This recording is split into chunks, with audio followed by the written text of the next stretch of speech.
আমরা তো এত ছোট রাষ্ট্র হওয়ার পরেও লক্ষ লক্ষ রোহিঙ্গাকে জায়গা দিয়েছিলাম, তাই নাই? আমাদের ভাইরা 10 টাকা 5 টাকা 20 টাকা করে তুলে ওদেরকে খাইয়েছে, ত্রাণ দিয়েছে, সরকার সহযোগিতা করেছে, বিভিন্ন এনজিও কাজ করেছে, করে নাই? আর তোমরা এত বড় বড় মুসলিম কান্ট্রি আমাদের ভাইদেরকে জায়গা দিতে পারলো না? তোমরা ওদেরকে এই অবরুদ্ধ একটা জায়গায় 22 লক্ষ মানুষকে বোমের খোরা খাওয়ার জন্য ছেড়ে দিলা। আল্লাহ পাক তোমাদেরকে তেল দিয়েছিল, কোন ভাষায় বলবো আমি বুঝতে পারি না। আল্লাহ পাক এদেরকে তেল দিয়েছে, তেল, অয়েল, ব্ল্যাক গোল্ড। সবাই মিলে যদি বয়কট করে দেয়, ওদের একটা যুদ্ধ বিমানও ফ্লাই করবে না ইনশাল্লাহ। তেল ছাড়া কিচ্ছু করতে পারবে না ওরা।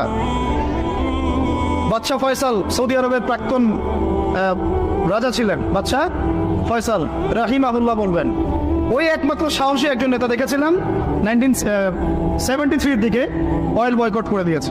তেল দিব না, যা কি করার কর যা।